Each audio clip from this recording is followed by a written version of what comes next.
'Cause I am yours and you are mine.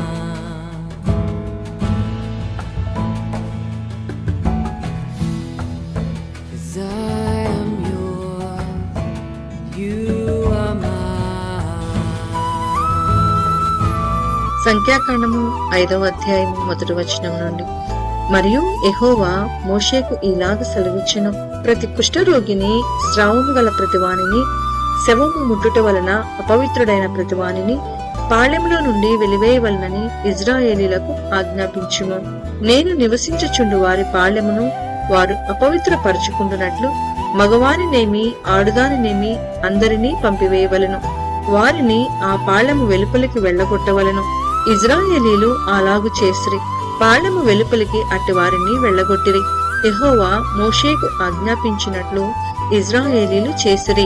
మరియు యెహోవా మోషేకు ఇలాగ సెలవిచ్చెను, నీవు ఇజ్రాయేలీలతో, పురుషుడు కాని స్త్రీ కాని యెహోవా మీద తిరుగుబడి మనుషులు చేయు పాపములలో దేనినైనను చేసి అపరాధులగునప్పుడు వారు తాము చేసిన పాపమును ఒప్పుకొనవలెను. మరియు వారు తమ అపరాధము వలన నష్టమును సరిగా నిచ్చుకొని దానిలో 5వ వంతు దానితో కలిపి ఎవనికి విరోధముగా ఆ అపరాధము చేసిరో వానికిచ్చుకొనవలెను. ఆ అపరాధ నష్టమును తీసుకొనుటకు ఆ మనుషునికి రక్త సంబంధి లేని ఎడల యెహోవాకు చెల్లింపవలసిన అపరాధ నష్టమును యాజకుడు వాని నిమిత్తము ప్రాయశ్చిత్తము చేయుటకై అర్పించిన ప్రాయచిత్తార్థమైన పొట్టేలును యాజకుని వగును. ఇజ్రాయేలీలు యాజకునికి తెచ్చు ప్రతిష్ఠితమైన వాటన్నిటిలో ప్రతిష్ఠింపబడిన ప్రతి వస్తువు యాజకుని వగును. ఎవడైనను ప్రతిష్ఠించినవి అతని వగును. ఎవడైనను యాజకునికి ఏమైనను ఇచ్చిన ఎడల అది అతని దగునని చెప్పుము.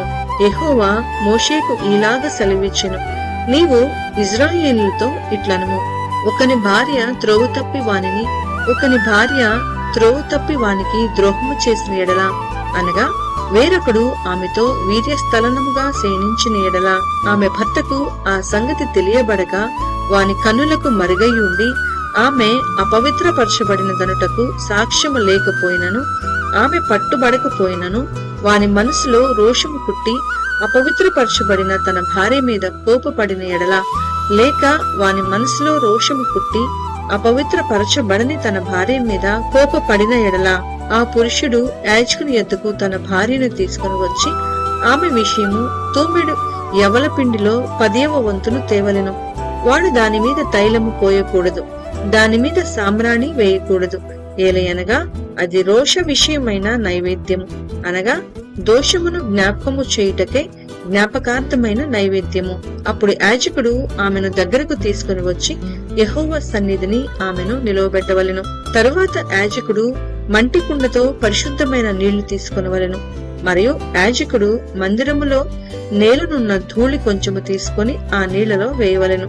తరువాత యాజకుడు యెహోవా సన్నిధిని ఆ స్త్రీని నిలువబెట్టి ఆ స్త్రీ తల ముసుగును తీసి రోష విషయమైన నైవేద్యమును, అనగా ఆ జ్ఞాపకార్థమైన నైవేద్యమును ఆమె చేతులలో ఉంచుకొనవలెను. శాపము పొందించు చేదు నీళ్లు యాజకుని చేతిలో ఉండవలెను. అప్పుడు యాజకుడు ఆ స్త్రీ చేత ప్రమాణము చేయించి ఆమెతో చెప్పవలసినదేమనగా, ఏ పురుషుడును నీతో శయనింపని ఎడలను నీవు నీ భర్తకు అధీనురాలువైనప్పుడు నీవు తప్పిపోయి అపవిత్రమైన కార్యము చేయకపోయిన ఎడలను శాపము కలుగు చేయు ఈ చేదు నీళ్ల నుండి నిర్దోషివి కమ్ము.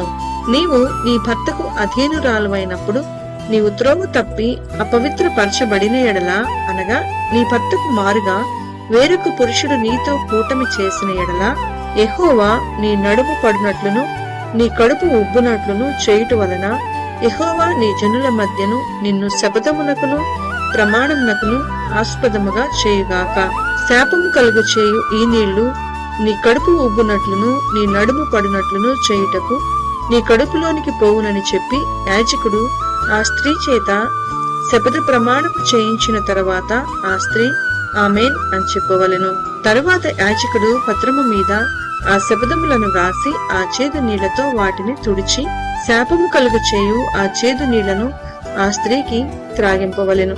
శాపము కలుగు చేయు ఆ నీళ్లు ఆమెలోనికి చేదు పుట్టించెను. మరియు యాజకుడు ఆ స్త్రీ చేతి నుండి దోష విషయమైన ఆ నైవేద్యమును తీసుకొని యెహోవా సన్నిధిని ఆ నైవేద్యమును అల్లాడించి బలిపీఠమునొద్దకు దాన్ని తేవలెను. తరువాత యాజకుడు దానికి జ్ఞాపకార్థమైనదిగా ఆ నైవేద్యంలో నుండి పిడికెడు తీసి బలిపీఠము మీద దానిని దహించి ఆ నీళ్లు ఆ స్త్రీకి త్రాగింపవలెను.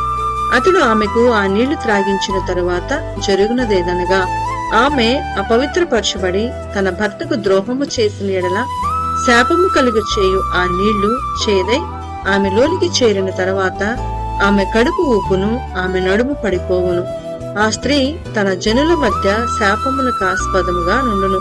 ఆ స్త్రీ అపవిత్రపరచబడక పవిత్రురాలై ఉండని ఎడల ఆమె నిర్దోషి అయి గర్భవతి అగునని చెప్పుము. దోషము విషయమైన విధి ఇదే. ఏ స్త్రీ అయినను తన భర్త అధీనములో నున్నప్పుడు త్రోవ తప్పి అపవిత్రపడిన ఎడలనేమి, లేక వానికి రోషము పుట్టి తన భార్య మీద కోపపడిన ఎడలనేమి, వాడు యెహోవా సన్నిధిని ఆ స్త్రీని నిలువబెట్టినప్పుడు యాజకుడు ఆమె ఎడల సమస్తము విధి చొప్పున చేయవలెను. అప్పుడు ఆ పురుషుడు నిర్దోషి అగును. ఆ స్త్రీ తాను చేసిన దోషమును భరింపవలెను. సంఖ్యాకాండము 6వ అధ్యాయము 1వ వచనం నుండి. మరియు యెహోవా మోషేకు ఇలాగ సెలవిచ్చెను, నీవు ఇజ్రాయేలులతో ఇట్లనుము, పురుషుడే కాని స్త్రీయే కాని యెహోవాకు నాజీరగుటకు ఎవరైనను మొక్కుకొని తన్ను తాను ప్రత్యేకించుకొని ఎడల వాడు ద్రాక్షారస మద్యములను మానవలెను. ద్రాక్షారసపు చిరకనైనను మద్యపు చిరకనైనను త్రాగవలదు. ఏ ద్రాక్షారసంనైనను త్రాగవలదు. పచ్చివి కాని ఎండినవి కాని ద్రాక్ష పండ్లను తినవలదు. అతడు ప్రత్యేకంగా నుండు దినములన్నీయు పచ్చికాయలే కాని పై తోలే కాని ద్రాక్షావల్లిని పుట్టినదేదియు తినవలదు. అతడు నాజీరగుటకు మృక్కుకొనిన దినములన్నిటిలో మంగళ కత్తి అతని తల మీద వేయవలదు. అతడు యెహోవాకు తన్ను తాను ప్రత్యేకించుకొనిన దినములు నెరవేరు వరకు అతడు ప్రతిష్ఠితుడై తన తల వెంట్రుకలను ఎదుగనీయవలెను. అతడు యెహోవాకు ప్రత్యేకంగా నున్న దినములన్నిటిలో ఏ శవమును ముట్టవలదు. తన దేవునికి మీదు కట్టబడిన తల వెంట్రుకలు అతని తల మీద నుండును కనుక అతని తండ్రి కాని తల్లి కాని సహోదరుడు కాని సహోదరి కాని చనిపోయినను వారిని బట్టి అతడు తన్ను తాను అపవిత్రపరుచుకొనవలదు. అతడు ప్రత్యేకంగా ఉన్న దినములన్నీ అతడు యెహోవాకు ప్రతిష్ఠితుడుగా ఉండును. ఒకడు అతని యొద్ద హఠాత్తుగా చనిపోవటం వలన ప్రత్యేకంగా ఉండు వాని తల అపవిత్రపరచబడిన ఎడల అతడు పవిత్రపరచబడు దినమున అనగా 7వ దినమున తన తల గొరిగించుకొనవలెను. 8వ దినమున అతడు 2 తెల్లగువ్వలనైనను 2 పావురపు పిల్లలనైనను ప్రత్యక్షపు గుడారము యొక్క ద్వారమునొద్దనున్న యాజకుని యొద్దకు తేవలెను. అప్పుడు యాజకుడు ఒకదానితో పాప పరిహారార్థ బలిని 2వ దానితో దహన బలిని అర్పించి వాడి శవము ముట్టుట వలన పాపి అయినందున వాని నిమిత్తము ప్రాయశ్చిత్తము చేసి ఆ దినమున వాని తలను పరిశుద్ధపరచవలెను. మరియు తాను ప్రత్యేకంగా ఉండు దినములను మరలా యెహోవాకు తన్ను ప్రత్యేకించుకొని అపరాధ పరిహారార్థ బలిగా 7 ఏడాది గొర్రె పిల్లను తీసుకుని రావలెను. తన వ్రత సంబంధమైన తల వెంట్రుకలు అపవిత్రపరచబడెను కనుక మునుపటి దినములు వ్యర్థమైనవి. నాజీరు ప్రత్యేకంగా ఉండు దినములు నిండిన తరువాత వాని కూర్చిన విధి ఏదనగా ప్రత్యక్షపు గుడారము యొక్క ద్వారమునొద్దకు వానిని తీసుకుని రావలెను. అప్పుడతడు దహన బలిగాను నిర్దోషమైన 7 ఏడాది మగ గొర్రె పిల్లను పాప పరిహారార్థ బలిగాను నిర్దోషమైన 7 ఏడాది ఆడు గొర్రె పిల్లను సమాధాన బలిగాను నిర్దోషమైన ఒక పొట్టేలును గంపెడు పొంగని పిండి అనగా గోధుమ పిండి వంటలను నూనె కలిపిన గోధుమ పిండితో చేసిన భక్ష్యములను నూనె పూసిన పొంగని పూరీలను వాటి నైవేద్యమును పానార్పణములను అర్పణముగా యెహోవా యొద్దకు తేవలెను. అప్పుడు యాజకుడు యెహోవా సన్నిధికి వాటిని తెచ్చి అతని నిమిత్తము పాప పరిహారార్థ బలిని దహన బలిని అర్పింపవలెను. యాజకుడు ఆ గంపెడు పొంగని భక్ష్యములతో ఆ పొట్టేలును యెహోవాకు సమాధాన బలిగా అర్పింపవలెను. వాని నైవేద్యమును వాని పానార్పణమును అర్పింపవలెను. అప్పుడు ఆ నాజీరు ప్రత్యక్షపు గుడారము యొక్క ద్వారమునొద్ద తన వ్రత సంబంధమైన తన తల వెంట్రుకలు కొరిగించుకొని ఆ వ్రత సంబంధమైన తన తల వెంట్రుకలు తీసుకొని సమాధాన బలి ద్రవ్యము క్రిందనున్న అగ్నిలో వేయవలెను.